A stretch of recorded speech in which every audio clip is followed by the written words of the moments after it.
Hi, this is Naresh Kumar. Welcome back. Maths Naresh E-Class. First time మన channel మీరు చూస్తున్నట్లయితే subscribe చేయండి. అలానే వీడియోని లైక్ చేయండి. మీ ఫ్రెండ్స్ కూడా షేర్ చేయండి. ఇవాళ ఇంటర్మీడియట్ ఫస్ట్ ఇయర్ మ్యాథ్స్ 1Bకి సంబంధించిన స్ట్రైట్ లైన్స్ అనే చాప్టర్ నుంచి 2 మార్కులకి సంబంధించిన ప్రాబ్లమ్స్ని డిస్కస్ చేద్దాం. Okay, prove that the points ఒక 3 పాయింట్స్ ఇచ్చాడు ఆర్ కొలీనియర్. 3 పాయింట్స్ ఇచ్చినప్పుడు కొలీనియర్ అని చేయాలి. అలానే find the equation of the straight line containing them.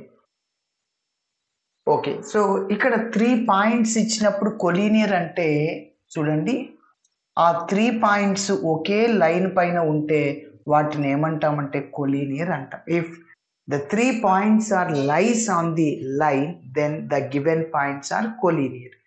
Okay, మరి ఇప్పుడు ఎలా చేస్తామంటే దీన్ని 2 విధాలుగా చేయొచ్చు. ఫస్ట్ 2 పాయింట్స్ ద్వారా పోయే స్ట్రైట్ లైన్ ఈక్వేషన్ని కనుక్కుంటాం. y minus y1 is equal to y2 minus y1 by x2 minus x1 into x minus x1.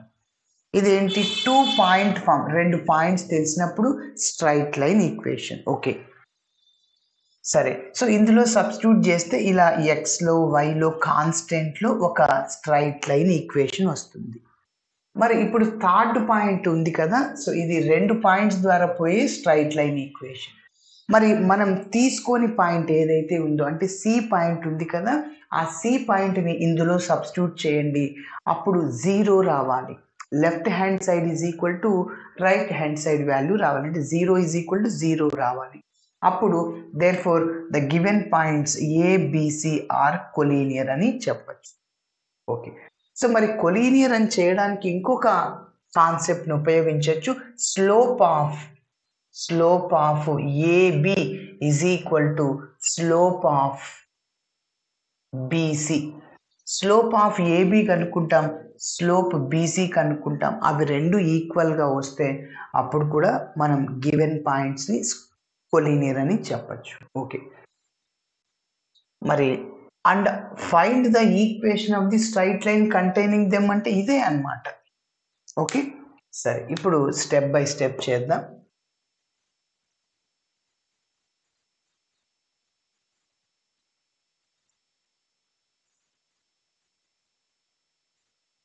First ABC అనుకుంటున్న పాయింట్స్ని let the given points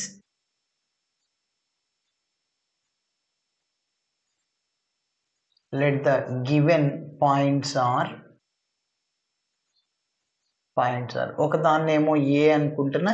A is equal to 1,11,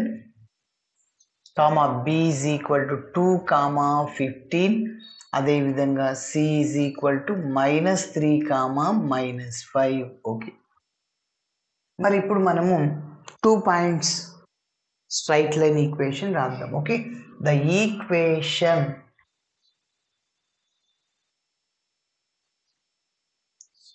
of the straight line, the equation of the straight line passing through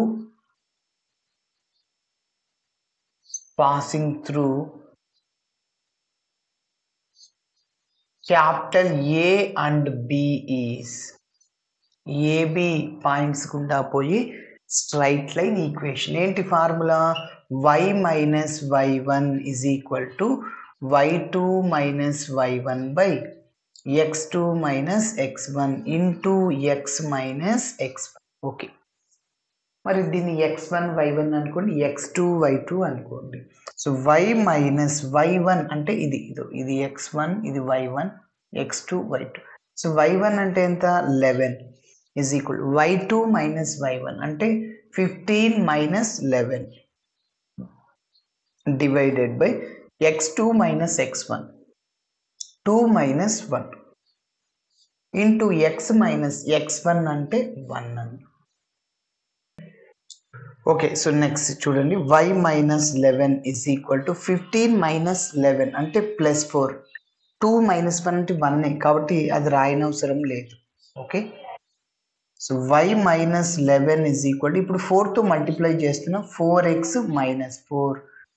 so first మనకి straight line equation ఎలా ఉండాలి, X coefficient పాజిటివ్గా ఉండాలి. Yes, ఇక్కడ positive ఉంది కాబట్టి దాన్ని ఏం డిస్టర్బ్ చేయొద్దు. లెఫ్ట్ సైడ్లో ఉన్నవన్నీ రైట్ సైడ్కి తీసుకెళ్ళండి. సో 4x, ఈ +5 రైట్ సైడ్కి పోతే -y అవుతుంది. -4 ఆల్రెడీ ఉంది, +11 అవుతుంది అన్నమాట, ఈజ్ ఈక్వల్ టు 0. సో కాబట్టి 4x - y, ఇక్కడ 11లో 4 తీసేస్తే +7 is equal to 0. That is taking as 1.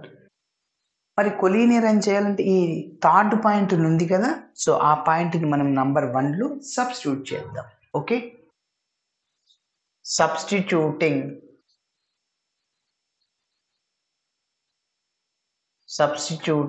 the point C of -3, -5 in equation 1లో సబ్స్టిట్యూట్ చేసేస్తున్నాను. సో 1 ఇంప్లైస్, ఇప్పుడు x ప్లేస్లో మనం -3ని సబ్స్టిట్యూట్ చేయాలి, y ప్లేస్లో -5ని సబ్స్టిట్యూట్ చేయాలి. 4 into -3, next minus of y అంటే -5, ఆల్రెడీ ఇక్కడ +7 ఉంది, right it same. Minus plus into minus minus, 4 3s are 12, minus minus +5 మళ్ళీ +7, దట్ ఈస్ 0. -12, 5 + 7 12, -12 రెండు cancel, 0 is equal to 0. Left hand side value ఎంత వచ్చింది, 0. రైట్ హ్యాండ్ సైడ్ వాల్యూ కూడా 0 ఉంది. So అంటే మూడవ పాయింట్ కూడా ఆ స్ట్రైట్ లైన్లో ఉంది అంటాం. అప్పుడు therefore the given points are collinear అని చెప్పచ్చు. So therefore the point C is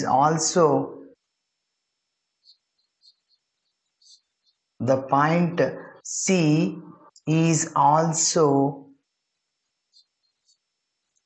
lies on the line. కాబట్టి therefore the given points are collinear.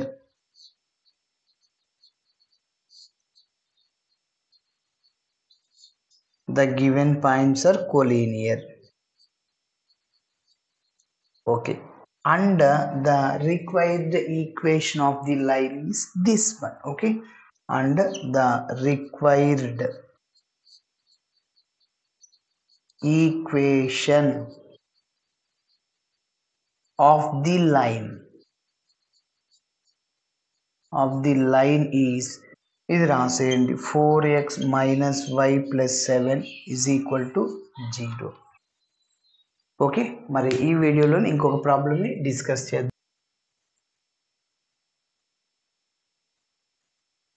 Okay, మరి నెక్స్ట్ ప్రాబ్లమ్ని డిస్కస్ చేద్దాం. చూడండి, find the condition for the points a, 0, h, k and 0, b where a into b not equal to 0 అంట, to be collinear.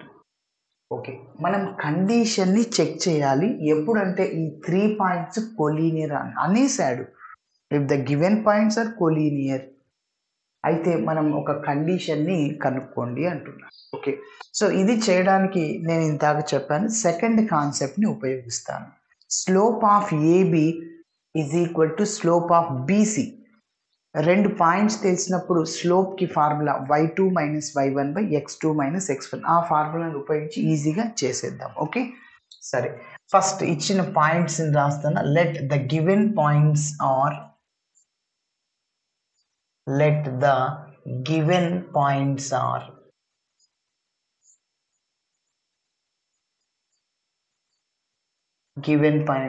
ఒక పాయింట్ని A అనుకుంటున్నా, A of small a, 0, b is equal to h, k, అదేవిధంగా c is equal to 0, b. Okay, మరి ఇప్పుడు ప్రాబ్లంలో ఇచ్చిన డేటాని రాసేద్దాం. Given that a, b, c are collinear అనేసాడు. కాబట్టి మనం ఏ కండిషన్ని ఉపయోగించుకోవచ్చు, then slope of AB is equal to slope of BC. Okay, మరి 2 పాయింట్స్ తెలిసినప్పుడు ఫార్ములా ఏం చెప్పాను? స్లోప్కి m is equal to y2 minus y1 by x2 minus x1. ఇది దేనికి ఫార్ములా? స్లోప్ 2 పాయింట్స్ తెలిసినప్పుడు. ఓకే, ఇప్పుడు ఏబి చూడండి, ఇది x1 y1 x2 y2 అన్నమాట. ఇక్కడ మీరు కావాలంటే పక్కన నోట్ చేసుకోవచ్చు. ఇది x1 y1 h comma k x2 y2. Okay, ఏంటి y2 minus y1 formula? y2 అంటే k మైనస్ y1 అంటే 0, k minus 0 by x2 minus x1 అంటే h minus a, h minus a is equal to B C. B అంటే ఇదో ఇక్కడ x1 y1 అనుకోండి. Okay, ఇది B, C 0 comma B, ఇది x2 y2 అనుకోండి. ఓకే, మళ్ళీ ఫార్ములా ఏంటి? y2 మైనస్ y, ఇదే ఫార్ములా y2 మైనస్ y1 అంటే b minus k, b minus k divided x2 minus x1 0 minus h. Okay, మరి ఇప్పుడు ఇంకా k by h minus a is equal to b minus k అంటే b minus k నే ఇంకా minus h. ఇప్పుడు cross multiply చేస్తున్నా. Okay, cross multiply చేస్తున్నా. చెప్పండి, ఇక్కడ ఈ టర్మ్ని మైనస్ హెచ్తో మల్టిప్లై చేస్తున్నా. Minus H into K is equal to B minus K into H minus A రాస్తున్నా. ఓకే, క్రాస్ మల్టిప్లై చేస్తున్నాను. ఇప్పుడు మైనస్ హెచ్కేని అలానే రాస్తున్నా. ఇప్పుడు చూడండి, బిని హెచ్తో మల్టిప్లై చేయండి, బిహెచ్. అదేవిధంగా బిని మైనస్ ఏతో మైనస్ ఏబి. మళ్ళీ మైనస్ కేని హెచ్తో minus KH or HK, what it is. Next minus minus plus AK. Okay, ఇప్పుడు మీరు అబ్జర్వ్ చేస్తే మైనస్ హెచ్కే లెఫ్ట్ సైడ్కి వస్తే ప్లస్ హెచ్కే అవుతుంది. ఆల్రెడీ ఇక్కడ మైనస్ ఉంది, రెండు క్యాన్సిల్ అయిపోయి. నేనేం చెప్తున్నా అంటే ఇంతకుముందు ప్రాబ్లమ్స్లో చేసాం, ఎప్పుడైనా లెఫ్ట్ సైడ్లో రైట్ సైడ్లో ఒకే టర్మ్ ఉంటే క్యాన్సిల్ చేసేయండి. ఓకే, మరి నెక్స్ట్ చూద్దాం. సో ఈ మైనస్ ఏబి ఉంది కదా, లెఫ్ట్ సైడ్కి తీసుకెళ్ళి ప్లస్ ఏబి అవుతుంది. హెచ్కేలన్నీ ఒక చోట రాద్దాం. సో ఏంటి ఇక్కడ? BH plus AK is equal to minus AB right సైడ్కి వెళ్తే ప్లస్ అవుతుంది. బిహెచ్ ప్లస్ ఏకే రాశాను, మైనస్ ఏబి లెఫ్ట్ సైడ్ తీసుకెళ్ళి ప్లస్ ఏబి అవుతుంది. ఇప్పుడు ఏబి ఉంది కదా రైట్ సైడ్లో, ఏబితో డివైడ్ చేద్దాం. So BH divided by AB plus AK divided by AB is equal to AB by AB. రెండు క్యాన్సిల్ అనమాట, A cancel, BB cancel, H by A plus K by B is equal to 1. ఇప్పుడు ఫైనల్గా condition, therefore the required condition, therefore the required condition is ఏంటి? h by a plus k by b is equal to 1. Okay, ఇలా చేయాలి. Thanks for watching my video. Video నచ్చితే ఖచ్చితంగా మీ friends కూడా share చేయండి. Bye.